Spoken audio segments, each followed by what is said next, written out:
박근혜 대통령이 제70차 유엔 총회에 참석해 북한의 도발을 저지하고 한반도 평화 통일을 위한 국제사회 공조를 촉구하고 나섰습니다.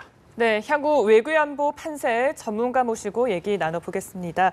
송영선 전 새누리당 의원, 김근식 경남대 교수 자리하셨습니다. 네, 어서 오세요. 네, 어서 오십시오. 네, 안녕하세요. 네, 박근혜 대통령이 취임 후 두 번째로 기조연설을 했습니다.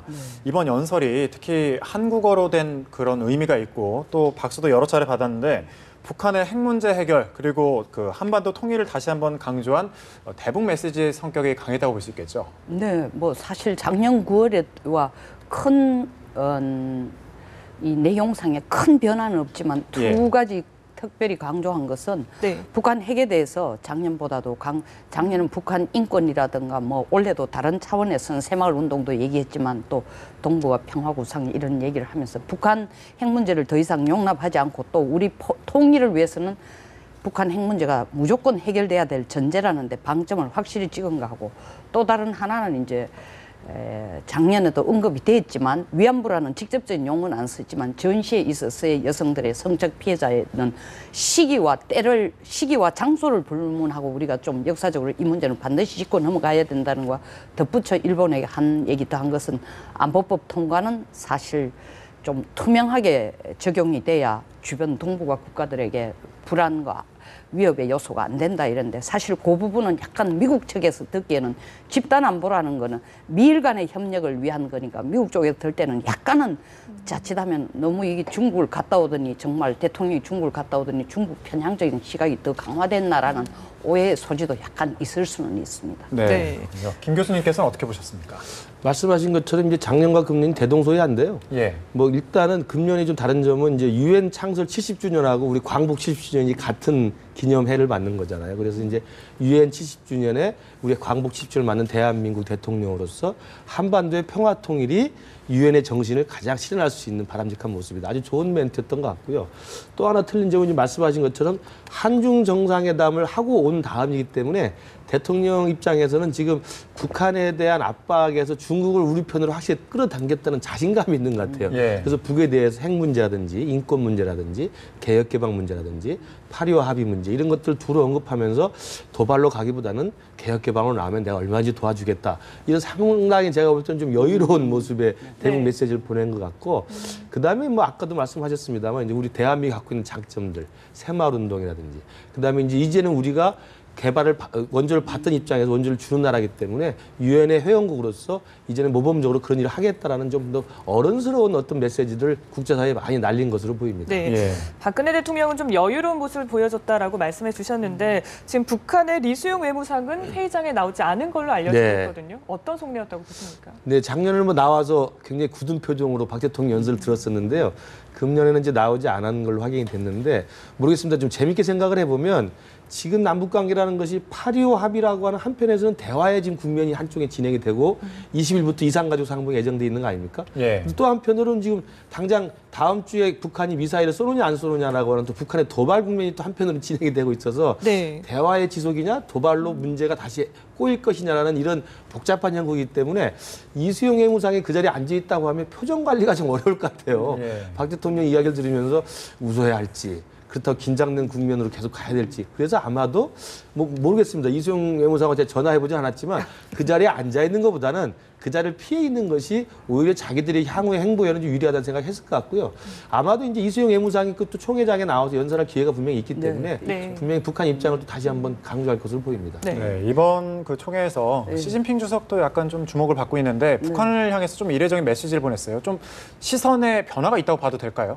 뭐 이례적이라고 할 건 없습니다. 그걸 좀 과대해서 설명할 필요는 없고 모든 국가는 자기 국익을 위해서 사는 거예요. 그러니까 중국이 지금 작년에 비해서 올해는 사실 중국 경제가 뭐 지금 위안화 절한 문제 때문에 제일 심각한 문제고 또 미국에게도 미중 정상회담 이틀 전에 있었던 거에 뭐냐 하면은 중국이 제일 바라는 건 신경제대국에 나도 끼어도 G2에 끼어들락한데 미국이 하는 얘기는 뭐냐 하면은 너희들이 평화 굴게 하는 건 좋지만 원칙을 지켜달라는 얘기는 함부로 G2에 들어오지 말라라는 얘기거든요. 그럼 뭐 다시 이걸 북한하고 연계시키면 전술적인 변화예요. 전술적이라는 것은 우리 전쟁을 할 때도 전술에는 이번엔 탱크를 쓸까 장갑차를 쓸까 아니면 소총을 쓸까 이 차이지 전쟁의 시나리오는 따라가는 거는 전략적인 변화예요. 예. 그래 전략적인 변화는 없어요. 그러니까 북한을 자기들이 필요한 아직까지 우호 설린 관계로 끌고 가는 겁니다.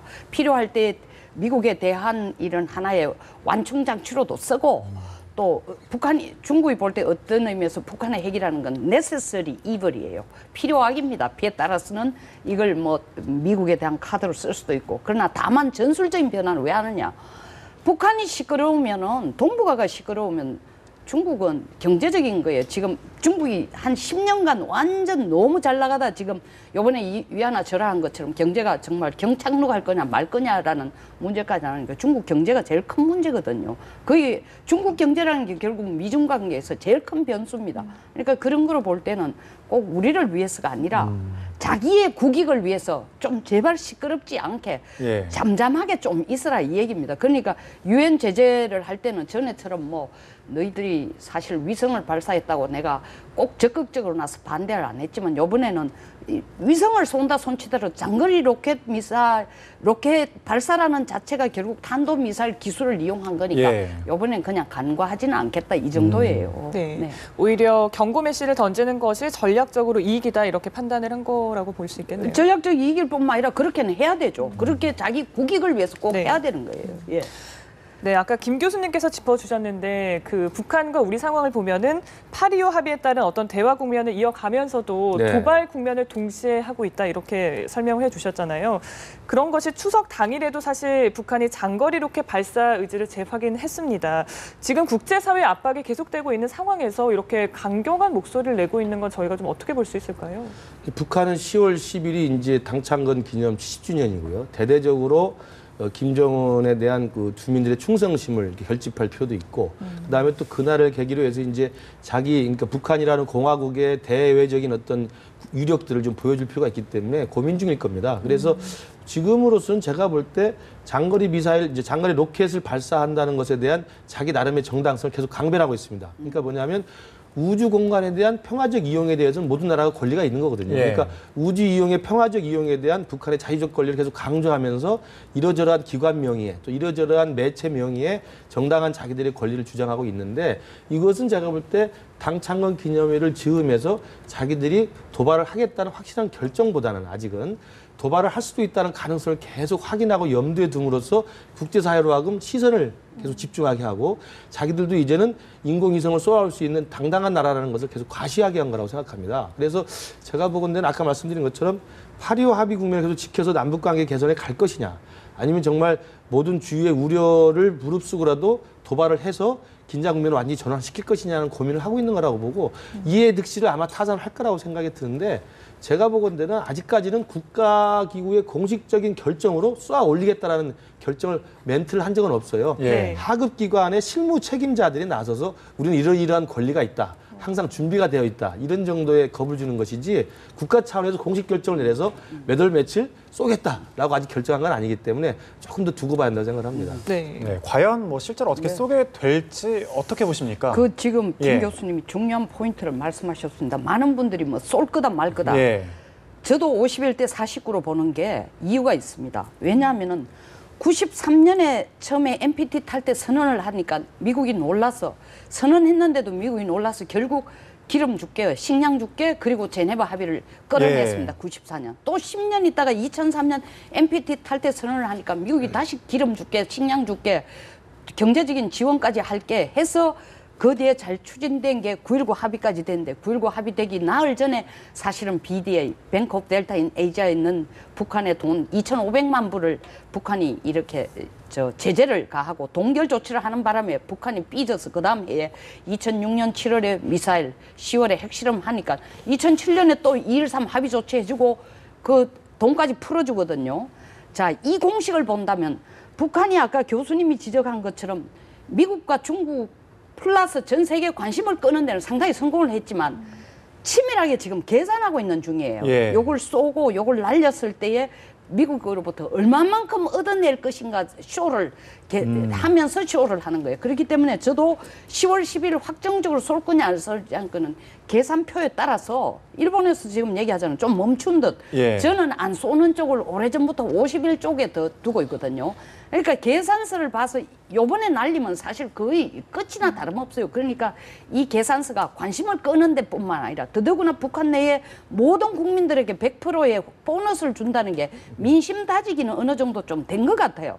그러니까 국제사회로부터 얻어낼 게 요번에 너무나 확정적이냐 아니냐라는 것을 계산하고 있는 주의이기 때문에 조금은 더 지켜봐야 된다. 준비는 끝까지 끌고 갈 겁니다. 제가 볼 때는. 말씀하셨던 그 일본의 보도에서 네네. 멈춘 듯이 보인다고 했는데 예. 이게 혹시 뭐 기습 발사를 위한 기습 발사보다는 차라리 예. 우리가 전부 미사일 로켓 발사에만 신경 쓰고 있잖아요. 로켓 발사하고 핵실험은 딴 곳이거든요. 예. 저는 그 가능성을 어떻게 하면 차라리 위성 발사를 뒤로 제끼고 핵실험 쪽에 기습적으로 하지 않을까. 이 가능성도 저는 염두에 두고 있는 거예요. 핵실험 모든 발사. 관심이 지금 장거리 4차 장거리 로켓 발사에만 포커스를 맞추고 있는데 핵실험 쪽에 핵실험도 사실은 거의 준비를 다시 뭐 동창리 쪽에 확장을 시키고 발전소 확장시키고 또 플라토늄 생산도 했고 우라늄 농축도 사실 여러 가지 가능성이 지금 충분히 가능성이 아니라 준비를 두고 있는 걸 우리가 지켜봐 왔거든요. 그러니까 전부 관심을 이쪽에 쓰고 있을 동안에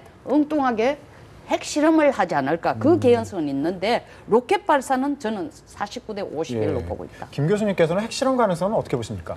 로켓 발사와 핵실험을 놓고 이제 사실은 우리 의원님을 비롯해서 많은 전문가들이 구구한 전망을 하고 있는데요. 그래서 지금 저는 의원님 말씀과 동의합니다. 그러니까 아직은 제가 볼 때 이번 10월 국면에서 북한의 김정은이가 도발로 결정을 확정 지은 것은 아니라고 봅니다. 51대 49로 아직은 머뭇거리는 측면이 강하다고 보는데요. 제가 볼 때는 그 이유 뭐 설명하신 것도 있습니다만 또 하나 덧붙인다면 장거리 미사일 같은 경우 지금까지 4번의 쏜 그 패턴이 있는데 98년, 그다음에 2006년, 2009년, 2012년이었습니다. 근데 1998년하고 2012년은 대내용이었어요. 98년은 김정일이 건좌에 등극한 걸 기념하는 거죠. 2012년은 김정은이 수령이 된 걸 등극하는 대내용 작주포였습니다. 2006년과 9년을 말씀하신 것처럼 미국과 계속 씨름을 하다가 미국이 말을 안 들으니까 미국을 벼랑 끝에 밀기 위해서 2006년과 9년에 이 미사일을 발사하고 핵실험을 했거든요. 그런 걸로 보면 지금의 국면이 당창건 70주년이라고는 합니다만 수령 등극이라고 하는 엄청난 의미의 정치적인 의미가 있는 대내용 행사가 있는 것도 아니고 그다음에 미국과 협상을 하다가 미국이 갑자기 협상장을 나가가지고 미국을 벼랑 끝으로 몰기 위해서 할 필요도 있는 것도 아니기 때문에 아직까지는 제가 볼 때 10월 10일 국면이 미사일 쏘고 핵실험까지 하는 그런 아주 최후의 카드를 자기들이 도박처럼 쓸 수 있는 상황은 아니라고 보고 오히려 열병식을 신경을 쓴다든지 지금 말씀하신 100%의 생활비를 다 지급을 했잖아요. 이게 굉장히 이례적인 일입니다. 그다음에 아마도 한다면 중간거리 노동이나 스커드 미사일 정도를 이게 과시하면서 쏘는 정도로 저는 넘어가지 않을까라는 희망 섞인 관측을 좀 해보고 싶습니다. 도발 가능성에 대해서는 두 분 다 이제 낮게 점쳐주고 계신데 그렇다면 10월 20일에 지금 이산가족 상봉이 예정돼 있잖아요. 여기에까지는 뭐 큰 영향을 미치지 않을 거라고 보시는 거죠? 제가 말씀드린 그 시나리오대로 이제 일단 10월 10일 국면이 좀 편하게 넘어간다고 한다면 우리로서도 당연히 10월 20일부터 시작된 이산가족 상봉은 뭐 계속 준비를 하고 있기 때문에 진행이 잘 될 거라고 보고요. 그리고 10월 10일 날 도발 국면이 남과 북이 조금씩 자제하면서 상황 관리가 잘 된다고 한다면 중국도 한숨 돌리게 되는 거고 우리는 또 10월 16일 한미정상회담도 순조롭게 진행이 되고 그러면 이산가족 상봉이라는 이 파리와 합의의 첫 번째 이 옥동자가 탄생이 되는 거죠. 그러면 이산가족 상봉을 통해서 남북 간의 합의가 처음으로 이행됐다는 성과를 바탕으로 해서 파리와 합의에 따라서 향후에 하반기 국면은 박근혜 대통령의 한반도 신뢰 프로세스와 북한 김정은의 북남 관계 개선이라는 것이 맞물리면서 상당한 정도 속도를 낼 수 있는 가능성도 있다고 봅니다. 한미 정상회담 말씀하신 것처럼 이제 10월 16일에 이제 예정이 돼 있는데 만약에 북한에서 미사일을 쏜다면 그럼 제재를 하게 될 텐데 실제적인 그 제재의 그 수위는 어느 정도로 보십니까? 이거보다 뭐 더 깡패한테 수없이 우리가 딜을 하려고 해도 깡패하고는 딜이 안 되는 거지. 깡패 지 원하는 대로 하는 거예요. 그러니까 우리가 유엔 제재도 지금 북한에 대해서 4차례나 제재 결의를 했고 또 이것 때문에 남북 경협도 거의 멈추다시피 했고 이보다 더 큰 제재를 할 수가 없죠. 계속 뭐 또 미중 간에도 사실은 정상회담에서 글로 명기를 안 했을 뿐이지만 확실하고 검증 가능하고 이런 비핵화를 확실히 원한다는 건 미중이 양쪽이 다 동의를 했기 때문에 지보다 뭐 더 큰 제재라는 게 실질적으로 이렇게 되면 제재보다는 당장 이산가족 상봉을 바로 추진하기는 조금 한국이 굉장히 입장이 난처해집니다. 네, 알겠습니다. 좀 지켜봐야 될 것 같고 그 기조연설 다른 내용도 좀 알아보면 네. 일본의 안보 법안에 대한 우려도 표시를 했잖아요. 네네. 앞서 위원님께서 말씀해 주시기에는 사실 미국으로서는 그리 편치만은 않은 메시지일 수 있다라고 하셨는데 어쨌든 일본의 어떤 그런 역사 인식에 대해서는 좀 강경한 목소리 낸 것 같아요. 원칙적 입장을 밝힌 거라고 봐야 됩니다. 그러니까 우리 박근혜 대통령이 일본 아베 총리도 참석한 유엔 총회장이기 때문에 우리 대한민국 정부의 일본에 대한 원칙적 입장을 다시 한번 확인한 거라고 보고요. 특히나 이제 안보 법제에 대한 입장을 밝힌 것은 그 내용을 보면 강경한 입장보다는 원칙적 입장이에요. 그러니까 이 일본의 안보 법안의 통과가 동북아 전체 안보 질서에 새로운 영향을 미칠 수 있다라는 것이지. 그러니까 우려긴 합니다만 강한 우려는 저는 아닌 것으로 해석이 됩니다. 네. 그리고 이 안보 법제가 투명하게 집행되길 바란다. 이런 표현도 안보 법제 통과를 막 반대하는 것보다 어차피 통과된 거라면 이걸 투명하게 주변국들의 우려를 불식시하면서 제대로 해라라는 의미이기 때문에 제가 볼 때는 아까 의원님 말씀하신 대로 일본을 자극하지 않고 또 미국의 눈에는 한국 대통령이 너무 중국에 경사되지 않았느냐라는 우려를 약간은 좀 우려 불식시키면서 그러면서도 우리가 또 일본에 대한 원칙 집중을 밝혀야 되기 때문에 그런 정도의 표현을 한 것 같고 제가 보건대는 어제 이번에 이 총회 연설 그 내용보다는 같이 봐야 될 게 어저께 그 유엔 정상회담 오찬장 앞에서 아베 총리랑 조우한 게 있잖아요. 네네. 조우하면서 몇 분 정도 이야기를 했는데 거기서 이제 한중일 삼국 정상회의하고 이제 서울에서 보자는 이야기를 했단 말입니다. 그래서 제가 본 데는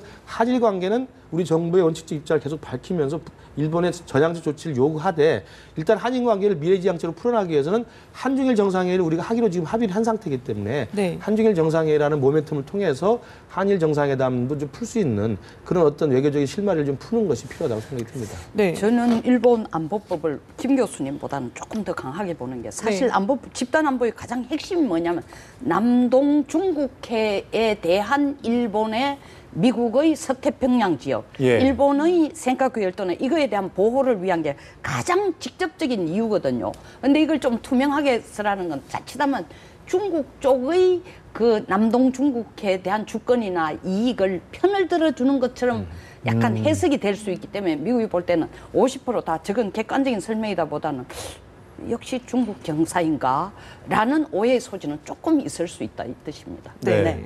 네, 끝으로 이번 그 유엔 총회에서 박근혜 대통령의 그 메시지 국제사회 공감을 얻을 수 있었다고 보십니까? 어떻게 보십니까? 뭐 북한 핵 문제는 당연히 국제사회의 공감을 얻을 수 있는 거고 또 뭐 우리 평화 통일이라는 것은 사실 국가마다 이익에 우리 통일이 그들 국가에게 어떤 이익을 주느냐에 따라서 통일을 지지할 것이냐 말 것이냐는 건데 그 말 그대로서는 어떤 반감은 안 일지만 평화 통일에 대한 주변국의 계산은 다 다르니까 예. 그런 의미에서는 제가 볼 때는 뭐 전체적으로는 성공적이지만 북한 핵 문제는 절대적인 동감을 주지만 나머지는 그 듣는 자에 따라 듣는 국가에 따라서 계산서가 좀 다를 거다 이렇게 생각이 듭니다. 예. 김 교수님께서는 어떻게 생각하십니까? 예, 옳다고 생각합니다. 그러니까 일단 북한 핵 문제에 대해서는 국제사회의 원칙적 입장에 다 지금 모아진 상태이기 때문에 예. 그런 입장에서는 우리 대한민국의 입장에 뭐 단호하게 입장 공감을 받을 거라고 보고요.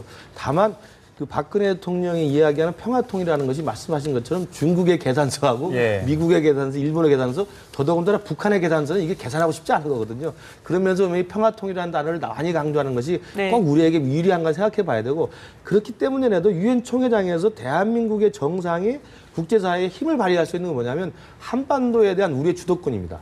남북관계에 대한 우리의 주도권을 얼마나 우리가 갖고 있느냐의 문제입니다. 그러니까 우리가 남북관계를 주도하고 있다는 현실이 있으면 우리가 유엔 총회장에서 말하는 것이 훨씬 힘이 있죠. 그렇기 때문에 저는 이번에 10월 10일 국면을 잘 관리해서 넘어가고 이산가족 상봉을 이어지면서 8.25 합의를 따라서 남북관계가 개선될 수 있도록 박근혜 정부가 계속 추진한다면 앞으로도 국제사회에 대한 우리의 발언권은 커질 거라고 생각이 듭니다. 예. 네, 알겠습니다.